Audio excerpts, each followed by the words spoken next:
ಅನ್ಯಾಯದ ವಿರುದ್ಧ ಧ್ವನಿ ಎತ್ತಬೇಡಿ. ನ್ಯಾಯಕ್ಕೋಸ್ಕರ ಸತ್ಯಕ್ಕೋಸ್ಕರ ಹೋರಾಟ ಮಾಡಬೇಡಿ.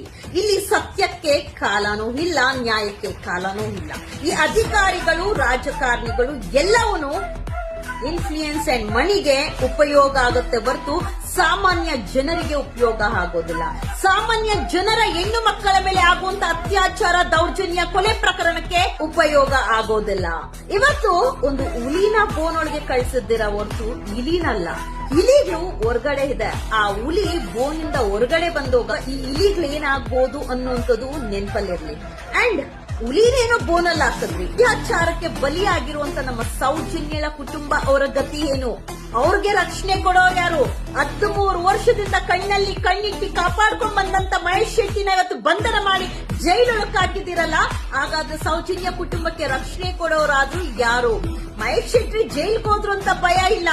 ಮಹೇಶ್ ಶೆಟ್ಟಿ ಹೊರಗಡೆ ಬಂದೇ ಬರ್ತಾರೆ.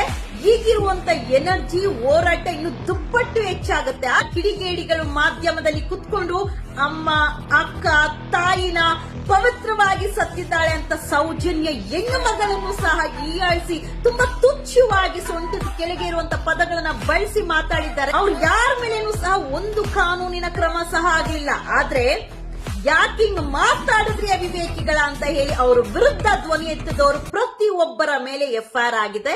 ಇವತ್ತು ರಾಜ್ಯಾದ್ಯಂತ ಮಹೇಶ್ ಶೆಟ್ಟಿನ ಬಂಧನ ಮಾಡಿದಂತದ್ದು ಸಮೀರ್ ಬಂಧನ ಆಗ್ಬಿಡಬೇಕು. ಸಮೀರ್ ಬಂಧನ ಆದ್ರೆ ಒಂದು ದೊಡ್ಡ ಸದ್ದಾಗುತ್ತೆ. ಜಾತಿ ಧರ್ಮಗಳ ಮಧ್ಯೆ ತಂದಿಡುವಂತ ಕೆಲಸ ಮಾಡೋದಕ್ಕೆ ಇದೊಂದು ದೊಡ್ಡ ಗಲಭೆ ಸೃಷ್ಟಿ ಮಾಡುವಂತ ಒಂದು ಷಡ್ಯಂತ್ರ ನಡೆದ. ಆದ್ರೆ ಭಗವಂತ ಸಮೀರ್ಗೆ ಬೇಲ್ ಆಯ್ತು. ಮಹೇಶ್ ಶೆಟ್ಟಿ ಅವರು ಒಳಗೆ ಹೋದ್ರು. ಒಳಗೆ ಹೋಗಿದ ತಕ್ಷಣ ಹೋರಾಟ ನಿಲ್ಲೋದಿಲ್ಲ ಸ್ವಾಮಿ. ಹೋರಾಟದ ಕಿಚ್ಚು ಹೆಚ್ಚಾಗುತ್ತೆ. ಯಾವ ವಿಚಾರವಾಗಿ?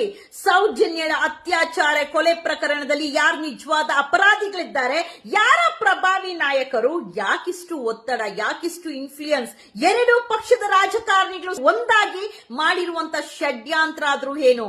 ಎಲ್ಲರ ಮೇಲೆ ಎಫ್ಐಆರ್ ಮಾಡುವಂತ ಷಡ್ಯಂತ್ರ ಮಾಡಿದವರಾದ್ರೂ ಯಾರು?